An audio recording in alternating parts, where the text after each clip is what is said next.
Last week I spoke about the demise of Queen Elizabeth II, and I spoke a lot about, what I thought it all meant, and certainly the concept of Britain, Great Britain, England, and so on, So I thought it would be an interesting opportunity to just continue that thinking into certain ideas that people don't realize about the concept of royalty. And I wanted to compare that to the Torah's idea of royalty, you see. And I can start, well, before I start the lecture, actually, this year should be a merit for the health and success of the families of Regina Bas Yosef Reuven and Yeshaya ben Yisrael. There's something that we can ask. We know that every society, what is a society that forms a country or a nation or whatever? Well, it's a group of people that have decided that there's a lot of commonalities between them. That's really what unites them. And that they want to be, live together. They want to be involved in similar activities as a group. And that group is really a nation. But we know that every nation needs a government. You see, it needs, some type of an official legal body that in many ways will control what goes on in the nation, especially when nations have to live by the rule of law. Because if not, then it's what's called in Hebrew hefker, and it's very dangerous. That means when everybody will want to do what they want to do, irrespective of what somebody else feels or holds, then that nation becomes very dangerous. Like it says in Pirkei Avos, "Im mole mur malchus," if it wasn't for the fear of the kingdom, then everybody would destroy, everybody would eat everybody else while they're alive. They wouldn't even wait till they're dead. So clearly without a government that adheres to laws, obviously such a society, whether that society becomes a nation or a country or whatever, obviously cannot survive. But the truth is, the concept of a malchus, of a kingdom, in many ways, I view it as a very profound concept. Like for instance, take the American government. Every government has to have several functions in order to do their job. The first function is you have to have some type of an institution that makes laws. Hopefully the laws will be just and righteous and so on. But there has to be some type of institution that will make the law. They will promulgate laws, and that becomes the legal behavior, so to speak, of that nation, because they will have to adhere to the laws. So they need a legislature. That's the first thing. The second thing is you need somebody to interpret the laws, because many times laws are either not understood, or the problem is how do you apply the law in many different circumstances. So you need what is called a judiciary to interpret the laws, because obviously there are many, many different types of situations. So even if you have a law, it may be just in one situation and not in another. So you obviously need some type of a body of individuals that will interpret the laws in order for the society to function. Then besides those two, the legislature or the judiciary, you need what's called executive. Well, somebody has to run, or somebody has to be responsible to execute the laws, to make sure that the laws are kept, adhered to, and that's really what's called the executive branch. So you have these three branches of government.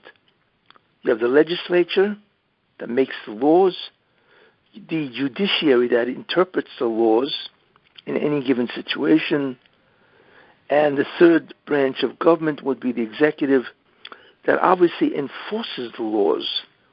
They execute the laws, make sure that the laws are kept. You see, and of course, as part of the executive, you have the police. The people who actually go out and are emissaries of the executive to observe the laws and so on. So in America, what they did, which is really brilliant when you think about that, what they did is instead of all of these functions being in the hands of one person, the executive to enforce the laws, legislature to make the laws, and judiciary to judge, instead of being in the hands of one person, it's instead different branches of government. That's what they did. And that was a tremendously wise decision, because obviously the founders of America, they were very concerned with tyranny, because that's what they experienced from England.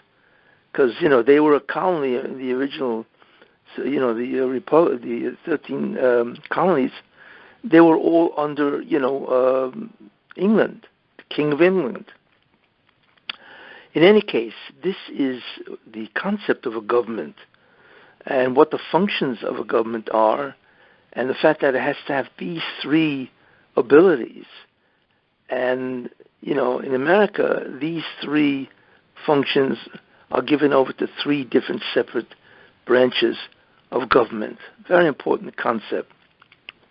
Now, however, there are many nations that doesn't have, executive, legislature, and judiciary, right, as three distinct forms. Instead, it's in the hands of a king. So there's the concept of royalty, where you have a king and a queen. It's an entire group of people that they are assigned to lead a nation. And therefore, all three functions are really in their hands, you see. So, for instance, a king or a queen, if she's the authority of that country, right, they will make laws, they will interpret the laws, and the king or queen will execute the laws.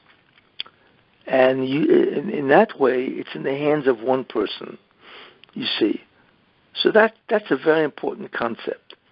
Now, when you take a look at the Torah, so this is the concept of the structure of a government.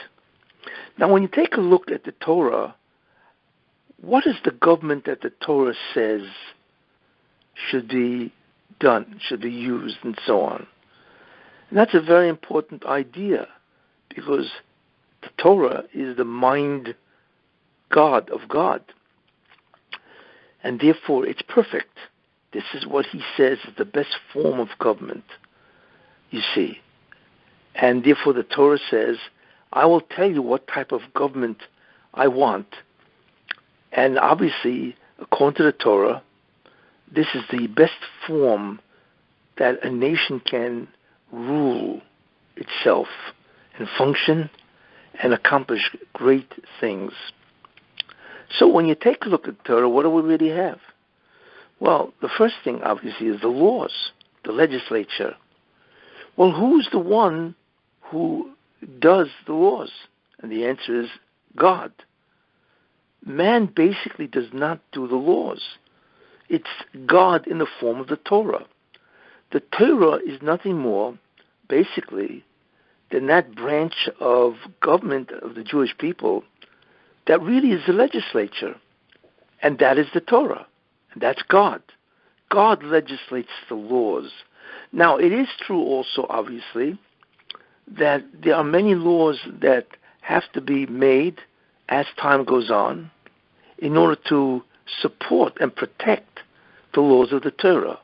And these are rabbinical enactments, right? They are rabbinical enactments and preventive measures. They're called takonos and gzeros, that the rabbis make, you see. So in that sense, part of the legislative ability is taken over by the Sanhedrin. But the Sanhedrin works together with the Torah. They don't make new laws in the sense that this is what they want. I mean, they really, in a certain sense, are empowered to do that. For instance, the Sanhedrin created the concept or the enactment of Purim and Hanukkah and so on. But most of the job of the Sanhedrin is to protect the Torah itself, that it has to be observed. And those are the gezeros, the preventive measures that the Sanhedrin enacted in order that the Torah should be observed and not be violated. But the real legislature, obviously, is the Torah. And of a secondary nature is the Sanhedrin, you see. So that's the legislature, you see. Now, the judiciary is also the Sanhedrin, especially all the difficult and really complex cases. They are decided by the Sanhedrin. So the Sanhedrin also has that function to be a judiciary of the Torah. But their job is to interpret the Torah itself. So they are the authority concerning what the Torah says. That's also part of their function. So they are the judiciary, you see. Now, who is the executive?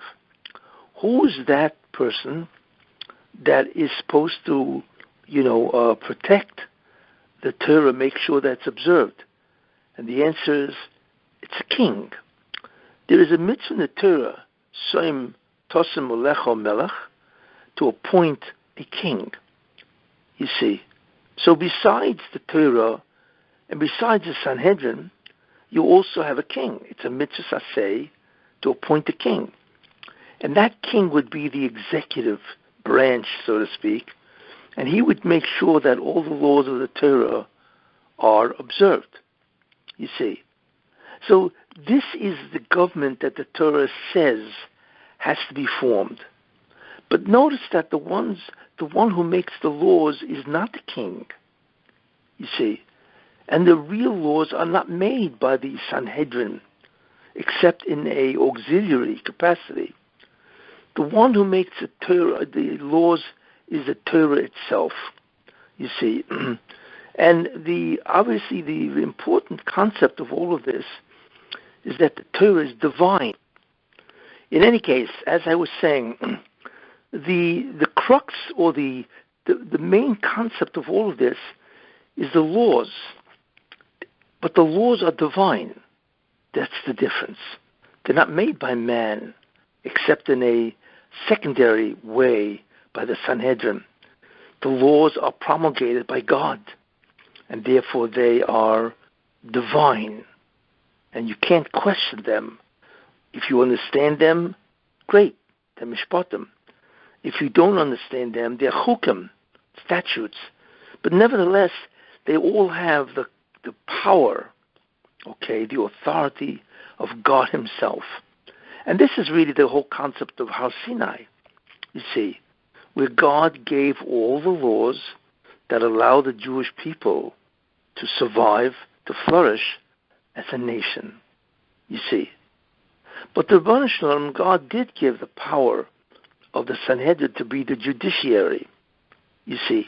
And that's, in many ways, that's its main function. I mean, there are other functions also, but certainly that's a very important function. But the executive concept is the king, the melech.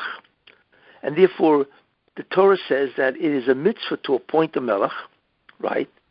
And that's what the Jewish people did. So, I mean, the first real melech of Klal Yisrael was Moshe Rabbeinu, who was appointed by God. And in that role, he was not only a king, he was also the greatest of all the Nevi'im, the prophets, you see. So he was many things all in one. He was the judiciary, he was a Navi, and he also was a king. And then, of course, the first king of the Jewish people was Shaul HaMelech. And, of course, Shmuel HaNovi was the one who appointed him, and so on. This is a very important concept. What the Torah says, in other words, is that the laws have to be divine. They cannot be made by man.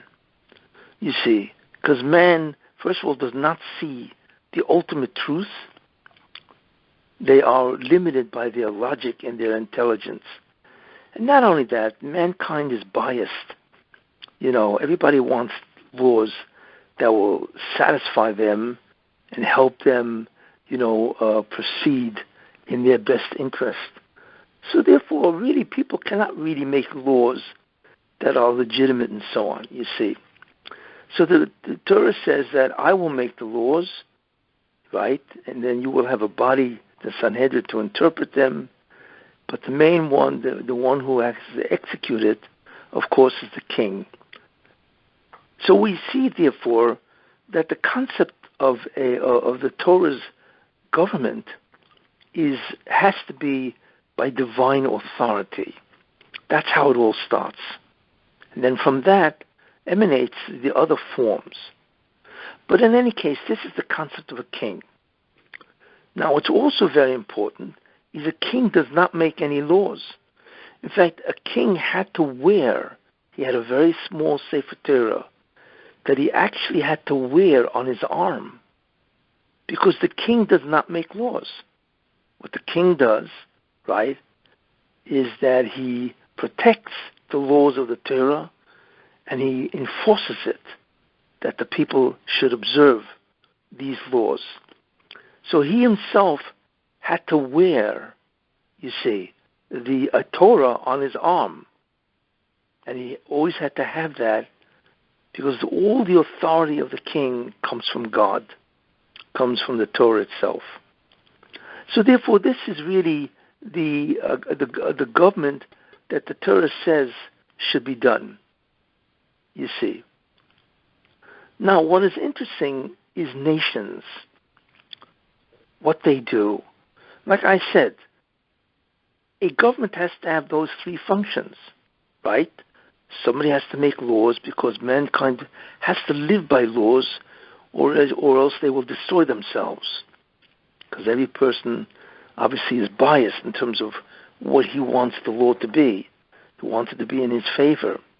So they have to have a legislature. Then they have to have an interpretive body, the judiciary. And then they have to have somebody who's going to enforce the laws itself.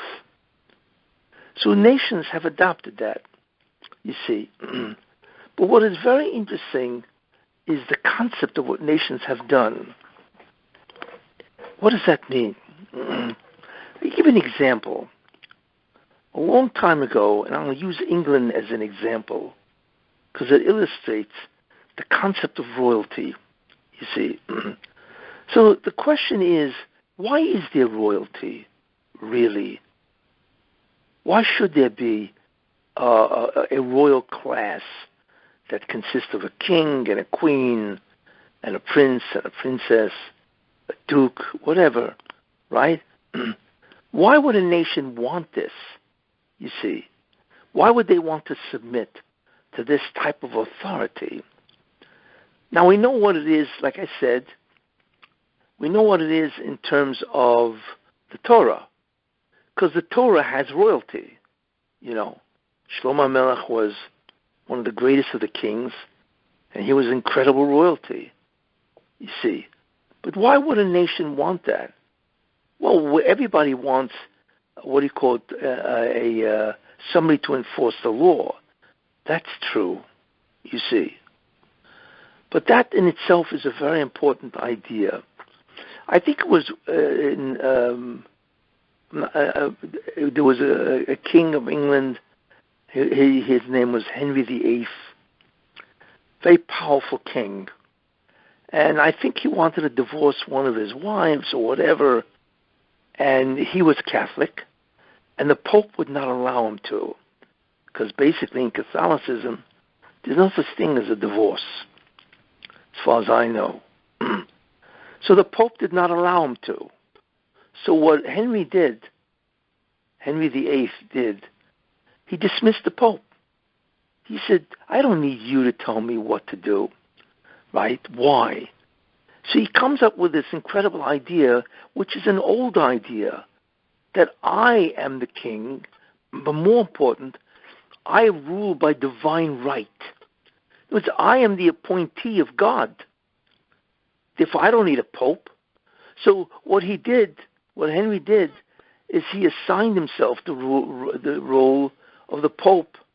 And what happened was there was formed what's called the Church of England, which is, I think, in Canterbury, and so on, that the king became by divine right, a king.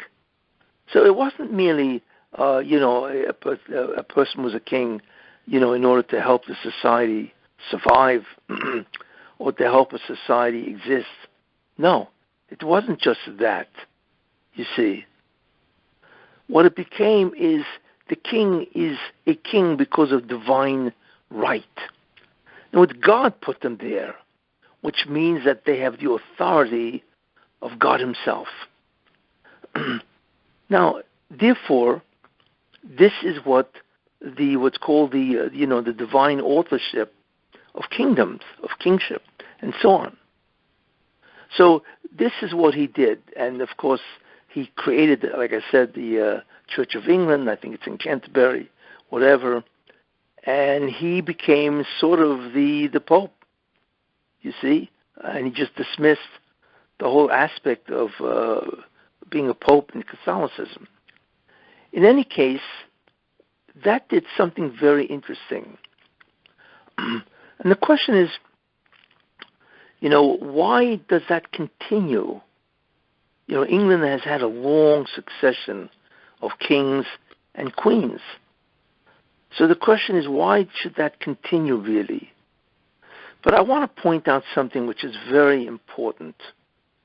You see, whenever a person wants to do something, nobody wants to do something which is recognized as completely evil. People have to justify their acts. Even Hitler, Yamach Shemoy, he didn't see himself as evil. On the contrary. So he wrote a whole book called Mein Kampf. And what Mein Kampf does is it portrays the Jewish people as what? As scoundrels. As people who are very dangerous. They have destroyed mankind by giving mankind a conscience. They have made mankind into a bunch of wimps. So he wrote a whole book to justify what he wanted to do, which was to kill out all the Jews. Now, why do they have to do that? Why not just kill them and that's it? Because a person doesn't want to see himself as evil. So they will look at the most far-fetched justification or rationale for the evil that they want to do. So Hitler winds up writing a book, Mein Kampf, to justify his act of genocide, which, when you think about that, is astounding that he needed to justify it, and he did it, by pointing out all the lies that Catholicism has said about the Jews for thousands of years. You see, in fact, there was a book written, I don't recall the name of the author, but the name of the book is called Thy Brother's Blood.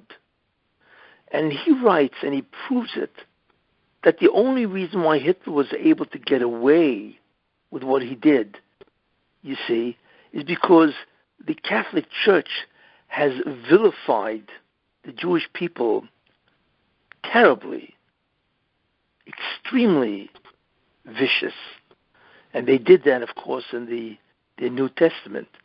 And therefore, what he did is he inculcated in Europe a tremendous, I don't know if I would call it hatred or inferiority of the Jewish people in the eyes of Catholics.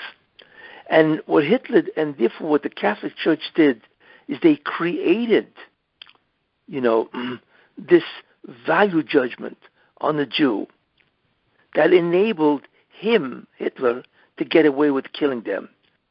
Because the Jew was looked on as grossly inferior, on the contrary, as somebody who wants to take advantage of mankind as an evil people. I mean, sometimes, if you take a look sometimes at the language that the New Testament uses to describe the Jewish people, it's horrendous, especially afterwards.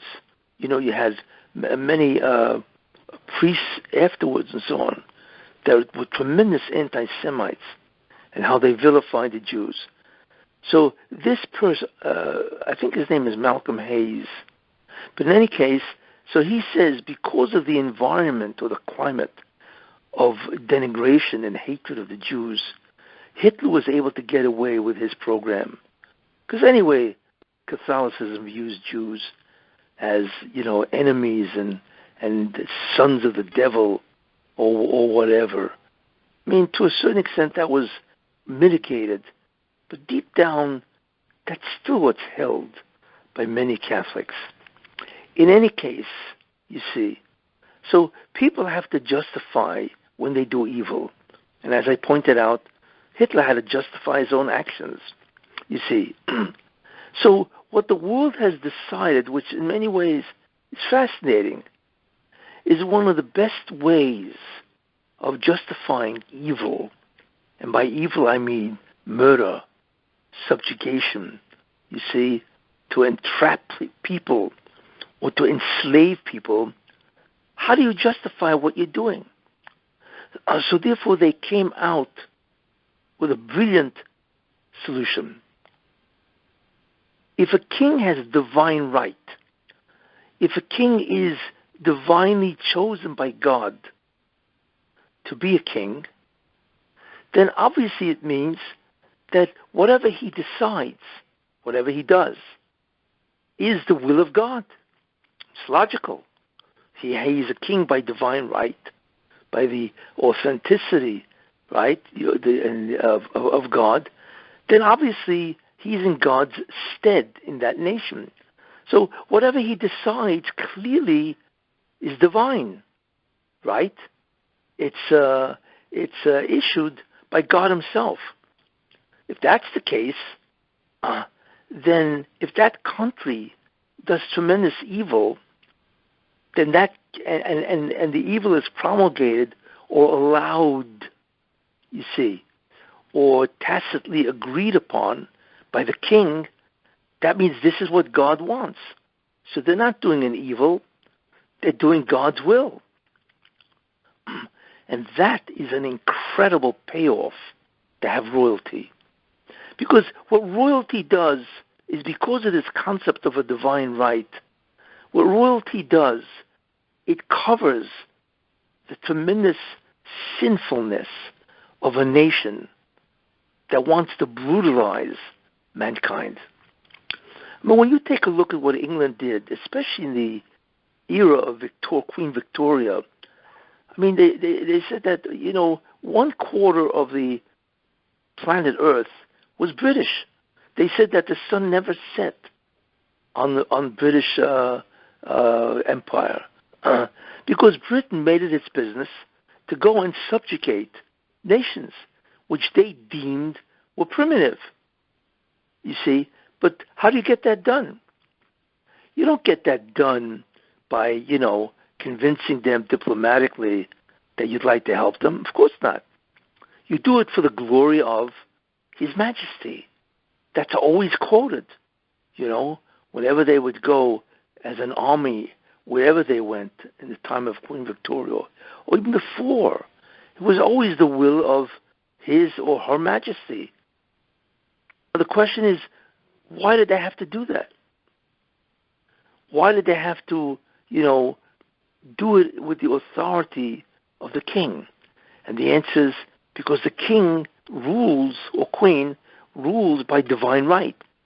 So what it did is it legitimatized, it legalized, it sanctified whatever they were doing. That not only is it not a sin, on the contrary, it's the will of God. So what we see is something remarkable, that a royalty government, a government that has a king or a queen and so on, is a tremendous device, right, that covers up the evil of a kingdom, of a nation. It's very useful, you see. And that is one of the reasons why I think, why nations have kings. It's not just a secondary reason is an ego status, because they feel great about themselves, because they have the pomp and the pageantry of kingship, which it is. There's a tremendous amount of tradition, pomp, pageantry, like I said, of that nation. And therefore that nation feels good about itself. In many ways, it's an ego trip. But like I said, there's something much more profound, because since a king rules by divine right, or a queen, then they can do anything as long as it's agreed upon by the king or queen, because they rule by divine right, which means is that it is authorized, their actions, even if they be terrible evil, is authorized by God. This is of tremendous benefit to a nation, you see? And that is why I believe many nations, especially England, you see, will maintain the whole concept of royalty. And this has been going on, almost 1,000 years, you see, ever since William the Conqueror in 1066. But in any case, this is the benefit of royalty. Take a look at the difference between the Torah's version and the secular, the national version. See, the problem is or rather, when you look at the Torah, you realize the king has no ability to legislate laws, except in a rabbinical sense. If he feels a nation needs a law to help them observe the Torah, then he will induce the Sanhedrin, let's say, to come together and think about it and pass the law. But his position basically is executive, where he executes the law, you see. But he himself has to adhere to the Torah. He doesn't make the laws. That's why he has to actually wear a Sefer Torah on his arm, because he himself is a subject, right, of the Torah itself. Therefore, it keeps a king straight, you see. But once you allow a king to make the laws, you see, and you say that he has divine right, then automatically what's going to happen is that nation, right, can now do whatever they want, because they have the agreement, right, of the king. And since he rules by divine right, whatever they are doing is not evil. On the contrary, it can be viewed as righteous. So therefore, the concept of royalty is of incredible benefit to a nation that does evil, you see. So that's a very important concept, the usefulness of royalty to a nation. Besides, ego, there's this usefulness that they can do whatever they want and feel as if they're righteous. And by the way, that's also a very important idea. So in that sense, I heard that, what does it cost to maintain the royalty in England? So last year's budget, I heard, it cost England 193 million pounds. Could you imagine that? Almost 1/5 of $1 billion to maintain, the entourage of the Queen, all her goings and the whole, trappings of royalty. Obviously, it's a fortune to maintain, you see. So the question is, why do they do that? It's a lot of money. 193 million pounds? It's a phenomenal amount of money. To do what? To maintain the royalty status of a couple of people? I mean, how many people are really part of the royal family? What do we have, like 5, 10, 15? Why do they do that? And I believe because in a certain way it's a bribery. England needs royalty so they can do whatever they want.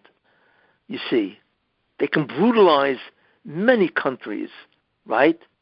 So what they do is they bribe people to be royal, and therefore they rule by divine authority.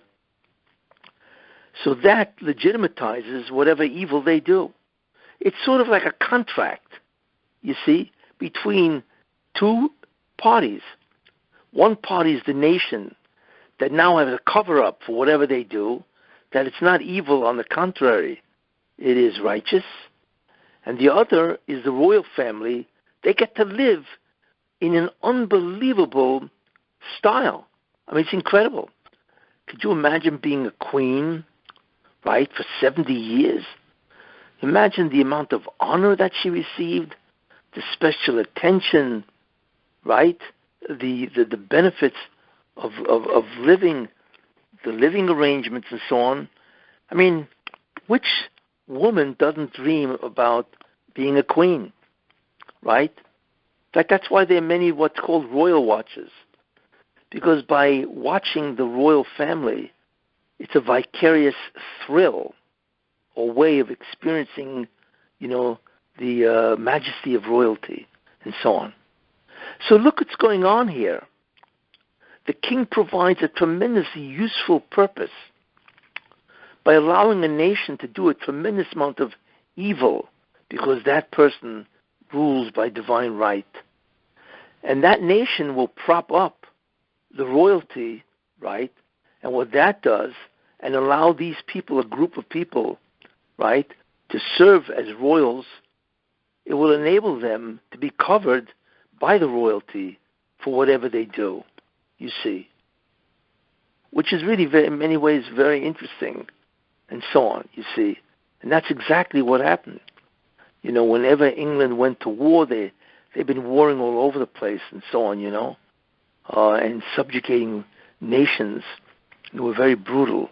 And you just looked at what they did to the American colonies before America became a nation, you see. And they would have that. It was a tremendous way to get away with whatever they want to do and feel righteous at the same time, you see. And like I said, the great tragedy, I feel, is that the royals of England, are deceived because they don't realize that they provide England with the ability to do tremendous amount of evil and think that they're righteous and to think that they're doing God's plan. That's what it does. So in that sense, I believe it's tragic, you see. And maybe if they got rid of their royalty, maybe they would feel that they can't do what they want. They have to, observe the laws of the Bible, as they call it, and so on. You can't just cover it up by having royalty agree with what you're doing. Anyway, those are very important ideas, thoughts about the concept of royalty and how it aids and abets a nation to justify their actions. You see, even though the actions are terrible. I mean, you go through history. I mean, Germany had kings, right? All the nations of Europe basically had kings. And when you read Jewish history, especially the last 1,000 years, you are absolutely appalled at what these kings and queens did to the Jewish people. It was terrible what they did. And they're kings and queens, you see, and they all feel as if they are divinely, authorized to do whatever they want. What a cover. In any case, just see the difference between a kingdom according to Judaism, where the king himself must submit to the laws of the Torah, you see, because God makes the laws, not man, and therefore the laws are just, righteous, and holy, you see. So that we can be sure that this is the greatest form of government, you see. And if a king allows himself to submit to the Torah, really submit, then that's the best form of government, you see. Part of the problem with democracy is what Jefferson felt, the tyranny of democracy. Because all democracy means is that the people determine the government, you see, and it's not hereditary. It's the people. The problem is that the people can determine that by a majority. And what happens if the majority of a nation is evil, right? So that's called the tyranny of the majority, you see.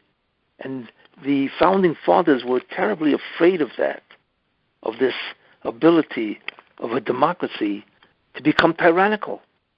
And that's exactly what happened, you know. So that's the first idea. Just because there's a democracy doesn't mean that that nation will be just and righteous. Not at all, you see. So that's a very important idea, you see. And the second problem is that democracy is not a good form of government because most people don't have the time to investigate if their representatives are doing a good job. They don't have the time. Everybody struggles to make a living. I mean, if you look at the average, I heard that there was a poll, whatever, that more than, I think, 50 or 60% didn't even know that America has three branches of government. You see, the executive, the legislature, and the judiciary. Most people are really not informed about the government and what it can do. Why is that? Because most people are struggling to survive and to flourish. So how can you rely on them to choose the right people? I mean, take a look at what's happening to America. America's dying. You know, this is not the America that we knew or we grew up in, and so on. And this is a democracy. The problem is people keep voting for the wrong people all the time. I mean, just take a look. We know the names of the people trying to destroy America. You see? I mean, the crime rate of America is beyond appalling. You see the inflation. But the crime wave, that's the first function of government, is safety. Then you have the borders are open, you see, and that is destroying America. The amount of drugs coming in is killing people, you see. So how can the government do nothing about that? Anyway, one can go on and on, you see. But I want to bring these ideas, the concept of royalty, how in many ways, royalty, will allow a nation to become evil and get away with it, so to speak, you see. And in many ways, the royalty is bribed to be there for the country so they can do their evil. And it's tragic. I believe it's tragic that Queen Elizabeth II doesn't realize that she was used. She thinks probably what an honor to serve. She's right. She does serve the British people by allowing themselves to cover up any of the terrible deeds that they've done in the past and so on. So in a certain sense, I feel sorry for her that she's a victim, you see, by being a royal of the British people. And it's not just true of Britain. It's true of many countries, you see. It's unfortunate. But if you want to be honest, this is how you will see it, you see. And everybody's in a delusion in terms of the pomp and the splendor of royalty. It's all delusional, But if you think about it, right, if you sat down with God and asked him, what's your idea of royalty, and so on, of course God will say, royalty without the Torah, royalty without the laws promulgated by me is ridiculous. All it is going to be used as a cover for people to do evil and feel okay about it. Any case, that's what I thought was important to know in terms of what is happening today. Any questions? Yes. Go ahead. So, why does Hashem allow those nations that feel that they are divinely authorized by God to do whatever they want? Why does Hashem allow them to basically go through with it? Well, it's the same. That question is the same question as why does God allow people to be evil? That's the concept of free will. God created a world. He has given laws, you see, and He wants people to know those laws and be righteous, and that's their job. And He will not interfere because He wants them to have free will. Look, they don't have to do what they're doing. They don't have to murder people or deny, as in case of England, to deny Jews entry into a land that He gave the Jews by the white paper, in 1939, especially after the Kristallnacht, when it became obvious that Hitler wants to kill all the Jews. He's not going to deny them that. But also you have to remember one thing, that God has a plan. And there are many ways to get to the fruition of that plan, you see. So what He does is He will allow people to be evil because in some way they will ultimately allow the plan to succeed. We don't understand that, you see. Look, the classic was Purim with Haman. God wanted the Jews to do tshuva because they ate at the meal, Lachashverosh. So He allowed Haman to grow great, right, and to begin to exercise his evil. So Haman was a device, a tool to bring the Jews to tshuva. So He allowed him to do his evil, you see. Now, we don't know any of this, but this is part of the plan. That's why to God, really, all things must bring about the completion of the plan, even when it's done from evil, you see. And if a nation needs the cover of royalty to do its evil, well, then God uses that nation's ability to do evil as a kapara, as one of the ways of bringing an atonement to Jews. You see, He doesn't tell the nation to do evil, but He will use that nation's desire to do evil in order to bring an atonement for Jews, if that's what they need. You see? So that's what God does. He knows exactly what He has to do. And in order to bring the plan to completion, He allows nations or people to do evil. Because in a certain sense, they satisfy His goal. Of course, they all get punished because they freely choose to do that.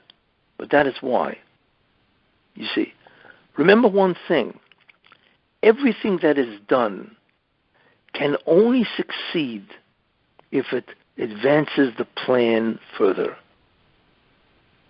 If it does not advance the plan further, then it does not succeed. God will stop it. There's a great deal of evil that is blocked because it doesn't advance the plan. And God therefore says, you can choose freely, but I will interfere with that choice. So it has to advance the plan. The problem is we don't understand what advancement of the plan is. We don't know. But God knows, obviously, and He knows the infinite amount of reckonings, what has to be done. So whatever advances the plan of creation, what's called the tikkun process, He allows the evil to be done. Whatever doesn't, for whatever reason, He will block that evil. He does this all the time. Rabbi, the queen must have had some zechut that she was able to reign for 70 years. And Hashem let her. Yes, right, yeah. England wanted a queen, and he allowed her to do. Why she? We don't know. We don't know what Gilgal she was, who she is, what type of incarnation she is. We don't know. But whatever it was, God chose her that if England wants the queen, she was it. What is funny, because she should never have been queen. You see, her uncle, I think it was Edward VIII, he's the one that abdicated because he married an American divorcee. So automatically, her father, George VI, he became King of England, putting Elizabeth in line to be the queen. So really, she should never have been queen. It should have been, Edward's kids, whoever that would have been. Should have been the king or queen. But when he abdicated, he gave it over to his brother, George VI. So that put Elizabeth in line to be the crown princess. Why God did that, we don't know. Because we don't really know who she really was, and so on. And what's interesting also... She became queen. I can't hear you. What? It's like Queen Esther. She never was supposed to be queen, and Hashem made her the queen. Right, exactly. So God chooses who will rule a nation. I find it interesting that she ruled for 70 years. And the concept of 70 years is a concept of completion. It's almost as if this is the completion of the royalty of Esav. One can look at it that way. And because 70, the number 70, always means a hashlama, a tashlum, a completion of some sort. See, so I find it interesting that she ruled for 70 years. You see. Okay. Rabbi, So if Mashiach is going to be the next king, what? right? If Mashiach yeah. is the next, so to speak, king, but he's going to be showing us the revelation of the Shekhinah. So really, he's only a tool to show us the true king. Right. Same thing. Exactly. So then, what is his? He technically doesn't really have authority or anything like that. It's really basically, how does his role fit in your description? That's my question. His role will be the same, basically, as Moshe Rabbeinu. The function of Moshe Rabbeinu, if you think about it, was to convey the will of God to the Jewish people, which obviously is the Torah. That was his role, you see, to bring the Torah to the Jewish people as a device to do the tikkun. Now, he also had another role, is to, like I say, is to bring the Jews to Israel, of which he could not enter for whatever reason, so on. Mashiach, in many ways, is the same thing. The major role of the Mashiach ben Yosef, certainly, is to teach the Orishan to the Jewish people, to raise the status of the Jewish people to an unbelievable state, you see. And that's what his role is. It's not to promulgate new laws, you see. And the role of Mashiach ben David is executive. He will rule as a king that executes the will of God, you see. But it's going to be a different type of, experience, because obviously the presence of God will be known and revealed to everybody, It's yeah. Mashiach ben David doesn't reign for so long, it sounds like. Well, he, like I said, the Gemara says that the world will only last for 6,000 years, which means it will end in 2240, right? So that's 217 years to go, and that's it. And that's the end of mankind's ability to rule itself, you see.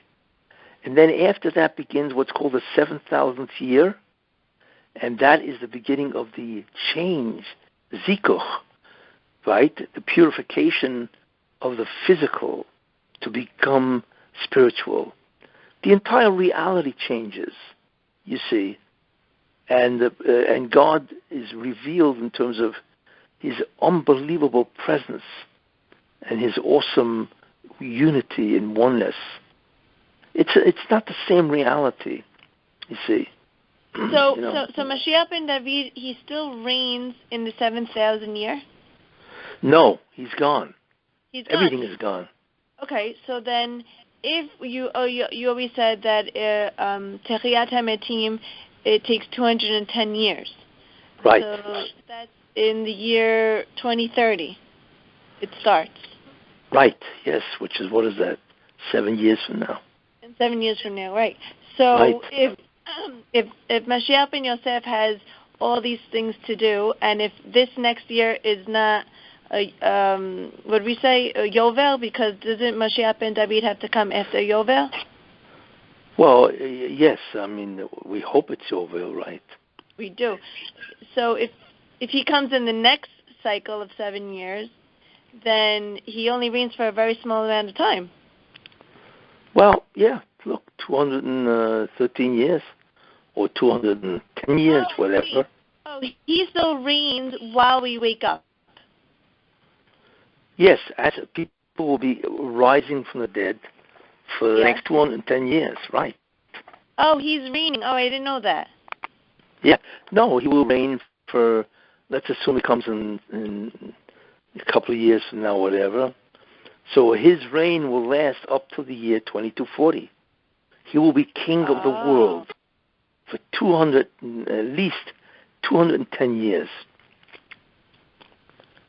And I believe by looking at the funeral of Queen Elizabeth II, you begin to understand how the world will view a king.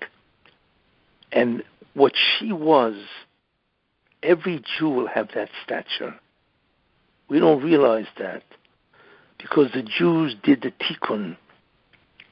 And therefore every Jew that was part of that tikkun will have the status of a major king. Right? The pomp and the glory and the prestige, right, that you witness by Queen Elizabeth II will be true of every single Jew because he brought the tikkun, which is the ultimate purpose of the whole creation. You know, that's what's going to happen. So God is showing us what every Jew will be like in the future. So, a couple of 100 years. So, Rabbi, Mashiach ben David comes. We're all still alive. And then he kills the Satan. And then we all do have a Techiyat HaMetim. He's still awake and waiting for everyone to wake up. And as the years go by, he'll be reigning over more and more people. Yes, right. That's right. As people get up, he will be reigning over more and more people. Now, I'm curious. Does it say, like, we all just drop to the floor and then eventually we just wake up from the floor? Like, how does it say anywhere in the Gemara, like, the actual part? Well, what's supposed to happen, everybody has to die. Correct. In order to the body to decay, and the Zoyama then disappears. And then they all resurrect. So they'll be dead. For those people who will be alive when the Mashiach comes, right? So they will die, but they'll only be dead for about 2 hours. And then they get up. Wait, so what? whoever lives during the time of the Mashiach, they're only going to die for 2 hours. Right. That's it. So if we make it through the times of the Mashiach, we're zochet to only die for 2 hours. Right. Apparently that's what it seems. Isn't that like what happened in Matan Torah when Hashem spoke, our neshama left, and then right. They were dead for how long exactly? They were not dead very long. Right. And they got up. It was all Tchias HaMesim. Right. And then that Zohama left. And then the Zoyama left, right. Nifsika Zoyama shel Nachash, the Gemara says, that the Zoyama of the snake, Nifsika, ceased to have an active influence over the Jew, which is miraculous, which is spectacular. And that will certainly happen in the time of Mashiach. Look, it's going to be a glorious era. You know, it says that everybody will become old. Everybody's going to live, for 150 years, and it'll be an unbelievable time. It's like living in Gan Eden. It's really what it is. That's the last era of this world. Will basically be a physical Gan Eden. Actually, it's not even physical. Half of it is without Zoyama, so therefore it's not even physical. You know. So, when Mashiach ben Yosef comes, meaning like everyone knows him, from that point on, people could still die? Yes. Yeah, as long as there's Zoyam in the body, people will die. So we'll still have it be people being dead until Mashiach ben David appears? Right. Yeah. Once he appears, you know you're in, and you're only going to die for 2 hours. Yes, yeah. Once he appears, then the whole concept of death is ended, because the only way a person dies is because there's a Satan, the Malach HaMoves. Well, if there's no Malach HaMoves, right, then you don't really die because of the Malach HaMoves. You die just to get rid of the Zoyama. Correct. You know. Yeah. So. Rabbi, when do you think that this something is really happening, or we just? I can't hear you. What? Do you think something big is going to happen now with all these things happening around the world, and feel like Hashem's getting angry? Well, one thing. Look, I've over the weeks, whatever, I've said the world is incredibly corrupt, and the world gets worse every day. The morality of the world is incredible. It's in the pits, and there's no way it can be reversed, which I mentioned, because it's become constitutional. And the world is saturated with physicality, with pleasure. Everybody's into Olam Hazeh. Think about that. How many people think about Olam Haba? When a person wakes up, how many people think about becoming spiritual? What's on their mind is more money, more pleasure, more power, more cover. That's what's on everybody's mind. So it's almost like spirituality is almost gone. It's not even a goal of mankind anymore, you see. So what we're really looking at is what's called, speed up the end. And that's what's really happening now. That's why there's so much sorrow, so much problems that people have, because everybody has to be up to speed. Justice has to be satisfied in order for the Mashiach to come. And once he comes, it'll be a completely different way of life. It'll be absolutely magnificent. That's what it's going to be. Rabbi, if all the Jews make tshuva, and all the prophecies say that Hashem guarantees we're all going to make tshuva, yes. So then we're going to all be righteous. Right. Right? Yeah. So then do we all merit to be alive for Mashiach ben David?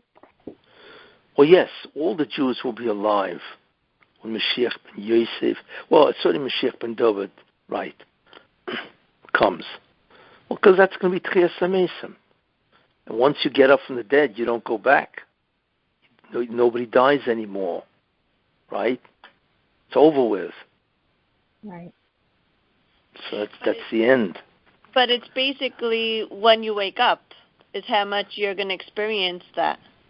Yeah, exactly. How you wake up and when you wake up, right. There are people that are going to wake up toward the end. And then there are people that are going to wake up in the beginning.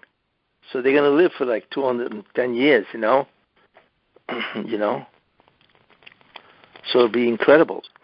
I mean, in a certain sense, think about that. Imagine if you were a king. What would every day look like to you? Right?